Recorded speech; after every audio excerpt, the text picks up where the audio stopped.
जय हिंद दोस्तों। इस CGPC यूट्यूब चैनल में आप सभी दोस्तों का फिर से स्वागत है।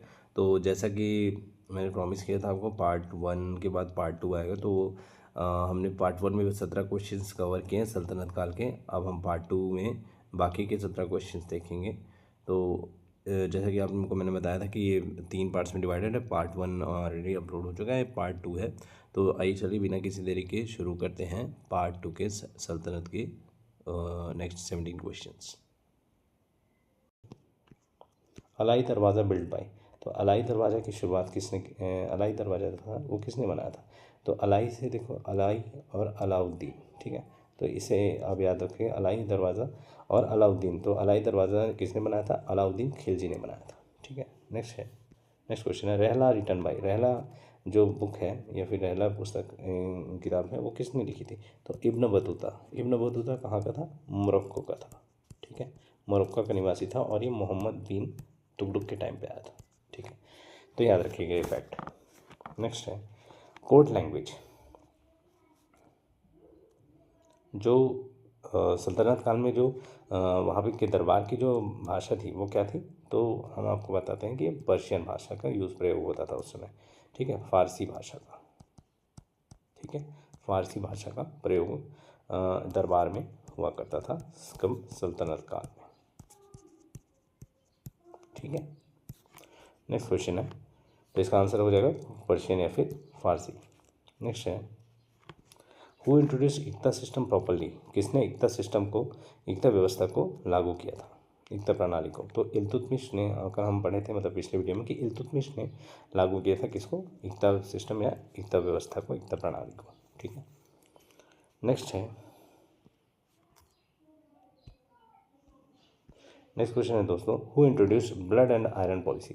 लौ और रक्त की नीति, ठीक है। लौ और रक्त की नीति पे, लौ और रक्त की नीति जो थी वो किसने शुरू की थी? रक्त और लौ या फिर लौ और रक्त और लौ या लौ और रक्त की नीति की शुरुआत या फिर किसने लाया था? तो बलबन ने लाया था इसे दोस्तों, ठीक है। किसने लाया था? बलबन ने, ठीक है। नेक्स्ट क्वेश्चन है दोस्तों, मलिक काफूर सर्व्ड अंडर। मलिक काफूर किसके अंदर काम करता था? मतलब किसका सेनापति या फिर किसके लिए काम करता था? तो मलिक काफूर किसके लिए काम करता था? अलाउद्दीन खिलजी का वो सेनापति था। तो अलाउद्दीन खिलजी के लिए मलिक काफूर उसी की सेवा करता था या उसी के लिए काम करता था, ठीक है। नेक्स्ट क्वेश्चन है, हु बिल्ड कैनल्स एक्सटेंसिवली। कौन कैनल्स को मतलब किसने नहरों का निर्माण किया, ठीक है। तो किसने किया नहरों का निर्माण? तो फिरोज शाह तुगलक ने, ठीक है। फिरोज शाह तुगलक, ठीक है दोस्तों। तो फिरोज शाह तुगलक ने नहरों का निर्माण किया, ठीक है, नहरों को बनाया। नेक्स्ट है, who is called second Alexander. Sikandar सानी किसे बोलते हैं, किसको बोलते हैं? तो किसको बोलते हैं दोस्तों? सिकंदर सानी यानी कि द्वितीय अलेक्जेंडर, द्वितीय सिकंदर किसको बोला जाता है? तो ये अलाउद्दीन खिलजी वो अपने आप को सिकंदर सानी या फिर द्वितीय अलेक्जेंडर बोलता था, कहलवाना पसंद करता था, ठीक है। नेक्स्ट क्वेश्चन है, who strengthen central authority most. मतलब केंद्रीकरण किसके समय में सबसे ज़्यादा मतलब मजबूती से लगाया गया था? मतलब केंद्रीकरण सबसे ज़्यादा किसके समय में था? तो बलबन के समय में था, ठीक है। यानी बलबन अपने हाथ में सारी पूरी जो शासन की शक्ति थी उसको अच्छे से वो अपने हाथ में रखता था, ठीक है। नेक्स्ट क्वेश्चन है, who issued copper token currency. Copper यानी कि तांबा की जो मुद्रा थी, है ना, तो उसको किसने इंट्रोड्यूस किया था या फिर किसने लाया था? तो मोहम्मद बिन तुगलक ने तांबा जो हो इंट्रोड्यूस किया था, जिसमें वो बहुत बुरी तरीके से फेल हो गया था। सब अपने घरों में तांबा वांबा के सिक्के लगाने गए थे। उससे अर्थव्यवस्था जो थी अर्थव्यवस्था वहाँ की क्या बोलते हैं उसके शासन की, वो क्या क्या हुई थी? चरमरा गई थी एकदम, ठीक है। क्योंकि जो सब अपने अपने घर में तांबा का सिक्का छापने लगे और इससे क्या हो गया, जैसे मतलब हम अर्थव्यवस्था में पढ़ते हैं कि कोई भी चीज़ की वैल्यू रहती है, जैसे है ना, तो उसके अकॉर्डिंग, जैसे कुछ सोना है ना, जितना हमारे भारत में सोना है उसके अकॉर्डिंग ही अगर हम मतलब नोट छापेंगे तो हमारा अर्थव्यवस्था संतुलित रहेगा। उससे ज़्यादा हम नोट छाप नहीं सकते। अगर छापेंगे तो फिर यहाँ पे हमारी अर्थव्यवस्था जो है अनबैलेंस हो जाएगी या बिगड़ जाएगी, ठीक है। तो वैसे ही कुछ ये मोहम्मद बिन तुगलक के काल में हुआ था, जो लोग तांबे के सिक्के छापने लगे थे, ठीक है, या बनाने लगे थे, ठीक है। तो इसका सही आंसर क्या हो जाएगा, बी, और इसका सही ऑप्शन हो जाएगा। नेक्स्ट क्वेश्चन है, हु सप्रेस्ड नॉबल्स इफेक्टिवली, अमीरों पर नियंत्रण किसने किया था। तो अमीरों पर नियंत्रण किसने किया था, तो बलबन ने किया था, ठीक है। आपको पता है तुर्के चहलगानी जो है वो बलबन ने ही ख़त्म किया था, या फिर 40 जो था, 40 लोग अमीरों का जो समूह था उसको भंग किसने किया था, बलबन ने किया था। तो इसलिए ये ऑप्शन करेक्ट रहेगा। नेक्स्ट क्वेश्चन है, who introduce branding of horses, यानी कि घोड़े दाग की प्रथा जो है किसने चालू करवाई थी। घोड़े को के ऊपर दाग लगाने की, यानी चिन्हित करने की जो प्रथा थी वो किसने, तो अलाउद्दीन खिलजी ने घोड़े मतलब ब्रांडिंग ऑफ हॉर्सेस या फिर घोड़े पे दाग की प्रथा चालू करवाई थी, ठीक है। तो इसका कौन सा ऑप्शन राइट हो जाएगा, तो ए, अलाउद्दीन खिलजी। नेक्स्ट है, ठीक है, नेक्स्ट क्वेश्चन है, 30वां क्वेश्चन है, लास्ट सुल्तान ऑफ दिल्ली सल्तनत, अंतिम सुल्तान। तो अंतिम सुल्तान हमारे दिल्ली सल्तनत का कौन था दोस्तों, इब्राहिम लोदी, है ना।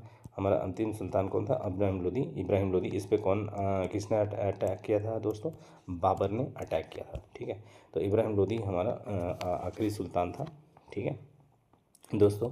हम आपके लिए बहुत मेहनत करते हैं, तो अभी हमने इस चैनल की शुरुआत की है, तो प्लीज़ आप इस चैनल को अपना प्यार दीजिए, ताकि हम अच्छे अच्छे ऐसी वीडियोस लाते रहें, है ना। और मतलब हमें मोटिवेशन मिलता रहे, और ऐसे ही आगे वीडियोस लाने की, कि हम आपके CBSE या फिर CGP आप में कोई भी अन्य जो कॉम्पिटिटिव एग्ज़ाम्स है उसके लिए जो भी मटेरियल रहेंगे उसको लाने में ये हमारे जो मटेरियल है वो बहुत सहायक होंगे। तो प्लीज़ इस चैनल को सब्सक्राइब कीजिए और अन्य लोगों तक भी पहुँच सके, इसलिए शेयर कीजिए और लाइक कीजिए। नेक्स्ट क्वेश्चन की तरफ हम चलते हैं दोस्तों।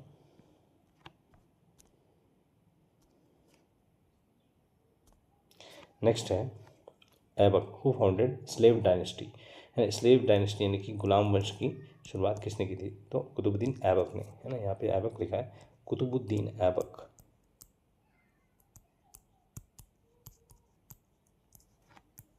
इसने क्या की थी, गुलाम वंश या फिर स्लेव डायनेस्टी की शुरुआत की थी, ठीक है दोस्तों, है ना। ये किसका गुलाम था, तो मोहम्मद गौरी का गुलाम था, ठीक है, जिसने भारत में आक्रमण किया था। उस समय शासक कौन था, पृथ्वीराज चौहान थे। ये सब हमारे पिछले जो लेक्चर मतलब पिछले जो मैंने दिल्ली सल्तनत का जो या सल्तनत काल का जो वीडियो है जो 40 मिनट का है, आप उसको ज़रूर देखिए, उससे क्लैरिटी मिलेगी आपको, है ना। वो वीडियो देखने के बाद ये वीडियो देखेंगे तो बहुत अच्छे से आपको क्वेश्चंस पे पकड़ बनेगी, ठीक है दोस्तों। नेक्स्ट क्वेश्चन है, थ्रू कंसोलिडेटेड दिल्ली सल्तनत, किसने दिल्ली सल्तनत की शुरुआत की थी, को सुदृढ़ किया था। देखिए कुतुबुद्दीन ऐबक जो था ना, उसने शुरुआत की थी, ठीक है, शुरुआत की थी किसकी, दिल्ली सल्तनत की। लेकिन उसको मजबूती किस स्थान पे किसने, मतलब उसको मजबूती किसने प्रदान की, तो इल्तुतमिश ने, यानी कि उसको सुरक्षित किया और उसकी जो स्थिति है उसको मजबूत किया, किसने, इल्तुतमिश ने, ठीक है। तो ऑप्शन कौन सा राइट हो जाएगा, इल्तुतमिश, यानी कि बी ऑप्शन आपका राइट हो जाएगा। नेक्स्ट है, who was first female ruler, है ना। मध्यकालीन इतिहास या फिर मिडाइवल पीरियड की जो पहली महिला शासक थी वो कौन थी, पहली महिला शासक या फर्स्ट फीमेल रूलर कौन थी, तो रज़िया सुल्तान, ठीक है। ये बहुत ही ब्रेव लेडी थी, और अपने समय में इसने जो भी आदमी थे उनको, मतलब सबसे काबिल थी, मतलब उसके आमने सामने कोई भी नहीं टिकता था, इतनी काबिल वो थी। ये तो षड्यंत्र के तहत रज़िया सुल्तान को गद्दी से मतलब उनको मरवा दिया गया या फिर उनकी हत्या करवा दी गई, वरना वो बहुत ही ज़्यादा काबिल शासिका थी, है ना। ठीक है दोस्तों, तो पहली महिला शासिका कौन थी, रज़िया सुल्तान। नेक्स्ट है, who built Tughlakabad fort, Tughlakabad जो किला था, तुगलकाबाद का जो किला था उसे किसने बनाया, ठीक है। तो गियासुद्दीन तुगलक ने, गियासुद्दीन तुगलक ने किसको बनाया, तुगलकाबाद को के किले को बनाया, ठीक है दोस्तों। तो गियासुद्दीन तुगलक जो था उसने हमारा ये ऑप्शन ए करेक्ट हो जाएगा, गियासुद्दीन तुगलक ने तुगलकाबाद जो किला था, तुगलकाबाद फोर्ट, उसका निर्माण किया था। तो दोस्तों ये थे हमारे पार्ट 2 के 17 क्वेश्चंस, आशा है आप लोगों को काफ़ी मदद मिली होगी और काफ़ी मज़ा आया होगा इस MCQs को करके। और भी मतलब इसके आगे के पार्ट हम करेंगे, है ना। तीनों पार्ट की जो MCQ हैं दोस्तों, उसको उसकी जो PDF है वो भी आपको मिलेगी। वो एक साथ रहेगी, सारे 50 क्वेश्चंस की PDF रहेगी। उसको आप हमारे इस टेलीग्राम, आपको स्क्रीन में जो टेलीग्राम का लिंक दिख रहा है दोस्तों, उस पर आप वहाँ से आप ले सकते हैं। ये देखिए, आपको ये लिंक दिख रहा होगा, ये जो हमारा टेलीग्राम का लिंक है दोस्तों। तो इससे आप हमारे टेलीग्राम ग्रुप को ज्वाइन भी कर लीजिए, और वहाँ पे जो भी हम इस यूट्यूब चैनल में जो भी हम करवाएंगे वहाँ पे आपको उसकी PDF भी प्रोवाइड की जाएगी। तो आशा है आपको पार्ट 2 पसंद आया होगा। पार्ट 3 देखकर हम जल्द ही हाजिर होंगे आपके सामने। तब तक के लिए नमस्कार। जय छत्तीसगढ़, जय हिंद, जय भारत।